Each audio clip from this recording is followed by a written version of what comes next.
If you're interested in independent frame builders and handmade bikes, CNC machining, 3D printed custom saddles, custom bags and paint jobs, then you're gonna want to watch this video, because this is the largest handmade bike show in Europe. This is Bespoked 2023. Let's find some tech. So I'm here at the Acto 5 stand, and you will obviously recognize the P-Train because you guys absolutely love this CNC machine bike, and I don't blame you, but check this out. This is their brand new ITrain. It is very similar to the P-Train in that it is CNC machined from a solid 38 kilo block of 7075 T6 aluminium, and then which takes about 22 hours, I might add, to CNC machine 2 halves, and then about another 8 hours to bond those together and clean up. And what you get is this, with all of the track lines of the CNC machine on there, which I think looks absolutely gorgeous, especially in this sort of champagne finish that they've chosen here. Now the iTrain is much lighter. They've gone for thinner walls, and it's more of a downcountry trail bike. So the rear suspension can be anything from 115 millimeters up to 135 millimeters, your choice. And then you can pair it with either, well, from 120 up to 140 mil forks. So this can be light downcountry or it can be light trail, whatever you fancy. And then you've also got this flip chip down here, which has 3 adjustments in it. It has a low, a medium and a high setting for you to change and adjust the geometry. And I think some of my favorite bits is the attention to detail on the functionality of this bike. So these custom chainstay protectors, but also there is one on the seat stay as well to help stop the slap from hitting up on the seat stays. And of course there is a whole heap of bolts in the frame for attaching water bottles or accessories. The trail version over there already has a pack in the tube, and I just think this is both functional and beautiful. This is German engineering at its finest.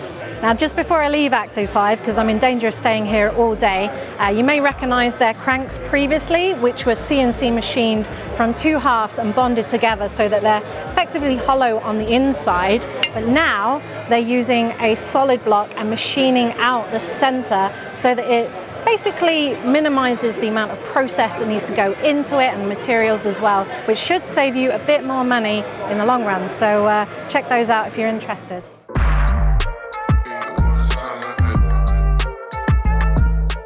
If you saw the video last year of the Bespoked show, you will recognize this bike because there was a lot of attention on it here at Hon Cycles stand.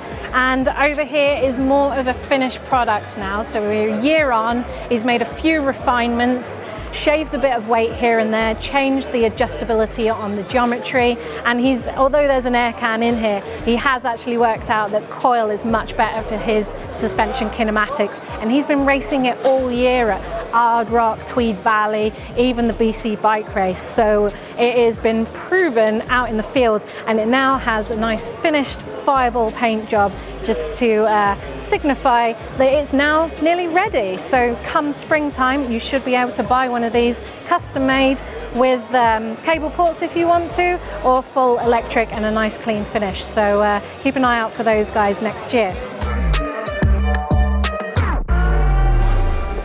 Oh my God, it's Ingrid. I absolutely love this Driv Drain company. Not only is it utterly beautiful with like 10 different colors that you can choose from, but the derailleur is fully CNC machined with a few additively manufactured parts, and all of those parts are completely replaceable, which I love. Also, it's available in 11 speed and 12 speed, and this derailleur will work with pretty much anything. SRAM, Shimano, Campag, you can have drop bars, you can have flat mount, whatever you want, this will work with it. And they've got a bunch of new cranks as well. So this one with the little sponge effect is the new gravel crank set, but effectively it can be used for cross-country, down-country and light trail as well. And I think it looks stunning. And then over here is the more robust sort of enduro downhill crank set, which has this sort of cover, which I need for sure. I'm always rubbing my heel on the inside of cranks. And these cranks come in 3 sizes, small, medium and large. I think the medium is 170 and the small is somewhere between 165 and another number. You'll have to look that up, but I do like what they're doing. And then over here is actually their new shifter system, which they've just brought out for flat bars, and they're still prototyping on the drop bars at the moment. But if you remember the 90s, you might recognize this. So they're using a similar system in that you push and pull back to release, so it's only one lever. And well, just frankly, it's gorgeous stuff. It's really well made, and I think you need to be considering coming outside of the main 2, maybe, especially if you're well into CNC machining.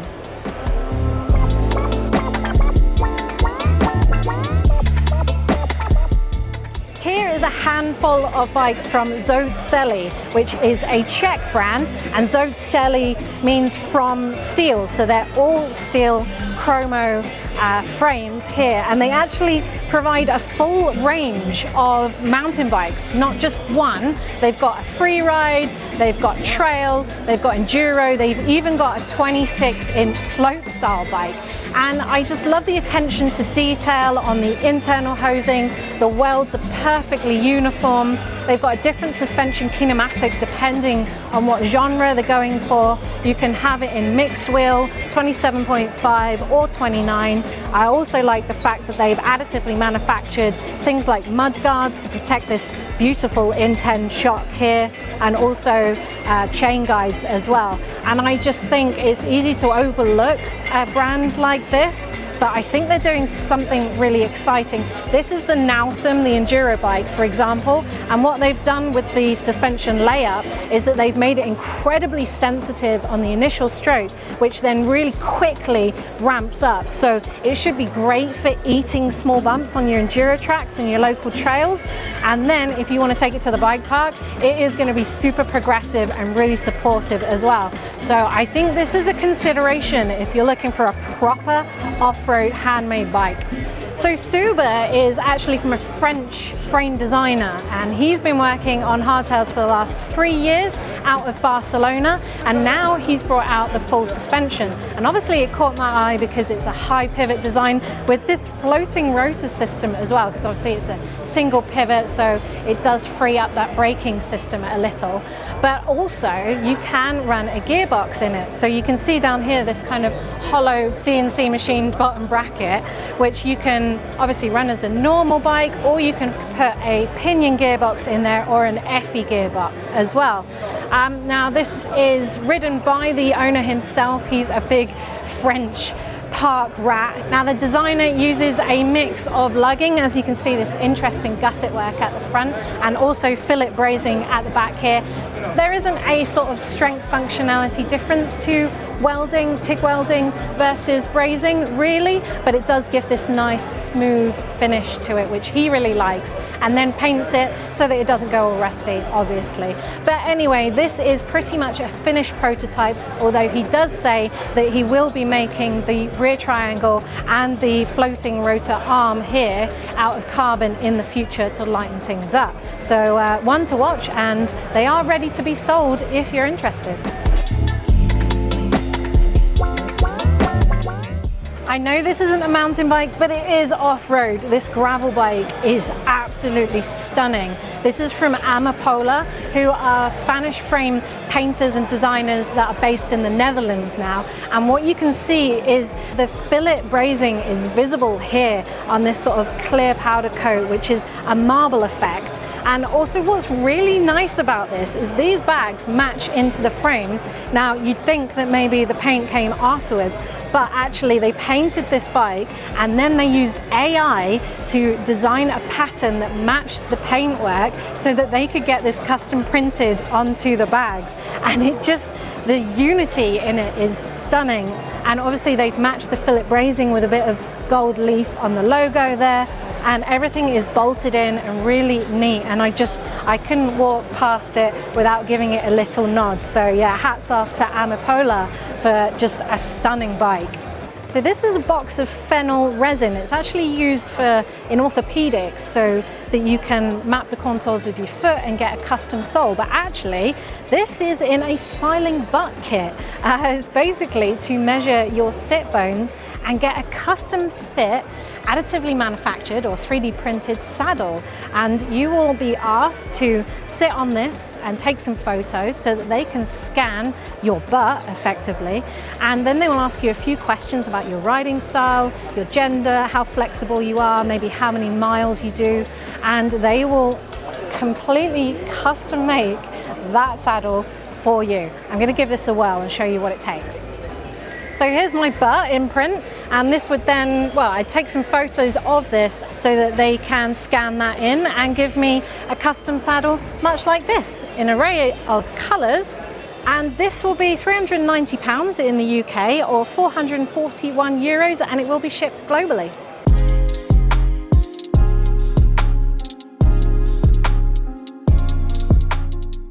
So all you retro nerds out there might recognise David Hemming, but we're not here to talk about retro tat, No, are we, we're not. David? We're not. I'm just an old retro guy now. Just an old has-been. But you've got something new that you want to talk about. Yeah, so I'm the managing director here at Freeflow Technologies, and for a number of years now we've been defining and developing an e-bike motor for the mid-drive market to really be a bit of a disruptor and address a lot of what we see the issues with e-bike motors at this stage. So yeah, basically we've come together to create a system that enables a bike brand, certainly here at the Hand-Built Bike Show, to speed up the process of designing an e-bike motor and also address their business needs. We say to them, you know, your minimum order quantity from anybody else is too high for you to get involved. It's your business, you need just one. So buy just one, and then if you need another one, buy another one. So make it easy for you.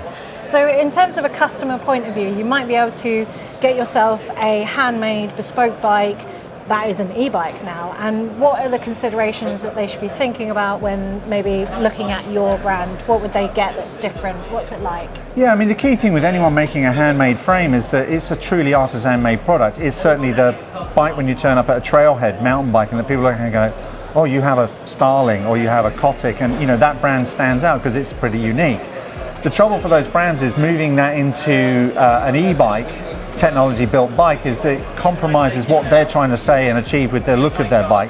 So at Freeflow Technologies, one of the biggest design remits is what we create has to enable a bike brand to make a bike that still looks and feels like a normal looking bike. It's very discreet. I mean, if I grab just the basic transmission, so just from a size perspective, you can see how compact that is. There's always that concern with the e-bike sector of, well, if something goes wrong or when something goes wrong, how long am I going to be off my bike? And what we've built into our system is a modular element that means any bike shop, and I mean any bike shop on the planet, can service this transmission. It's completely strippable.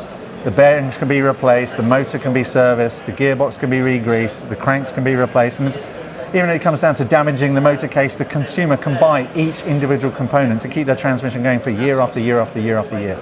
Wow, that's brilliant. Is there any kind of battery or torque specs that people can expect? Our system output is 60 Newton meters, so you could class us as more of the SL category style motor. We're certainly not playing and trying to be a full fat motor. And so the perfect fit for us really in the off-road territory at the moment is really that hardtail mountain bike, which there's a lot of those here at the show, and really the gravel market. And then the real key play for us in our volume sales are in the kind of commuter city tracking side of things, because it just spans across all of them. From a battery perspective, and we do an in-frame 300 watt and an in-frame 600, and all of those will work with our battery management system, the BMS, to allow them to plug in the external battery. So you could have a 300-300 creating 6, or you could have 600-300 creating 9, which is one of the largest battery configurations on the market. Great, well hopefully this time next year at Bespoke we'll actually see this in a few frames. It will be the only thing you'll see in frames here. Ease the future. Heard it here first.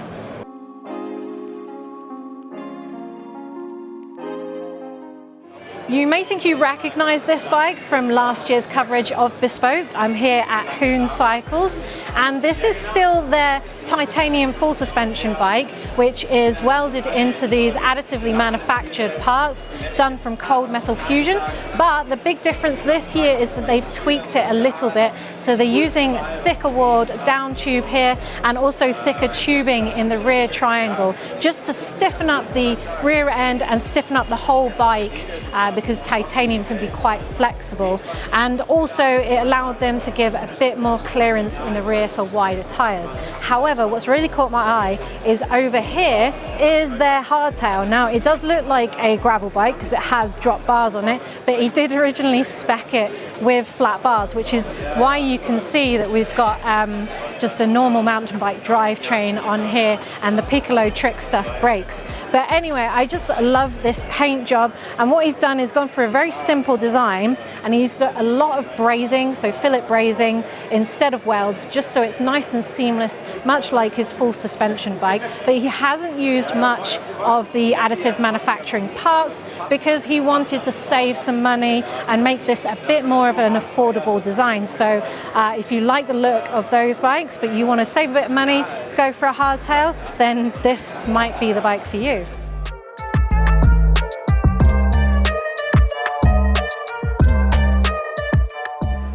So here at August, which was named after his grandfather actually, he's built himself a hardtail here, which is a 29er, but the chainstays are incredibly short as he could possibly get them, as he wanted a good climber and an agile 29er. And he's also made it more of a trail-oriented hardtail, not just a do-it-all hardtail. We've got the 150mm helms on the front here.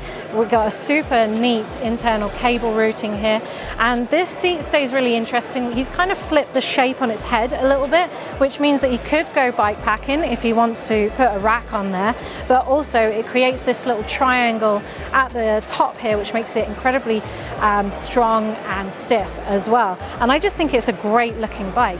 And not to mention this as well, which is an off-road beast, I'm going to say. I know it's got drop bars, but this is actually a 1940s French bicycle that has been adapted to go off-road tandeming. So he's adapted it in order to get the modern gears and the drivetrain on there. He's also adapted the front fork to turn it into a kind of truss fork as well. I just really like the ingenuity of this.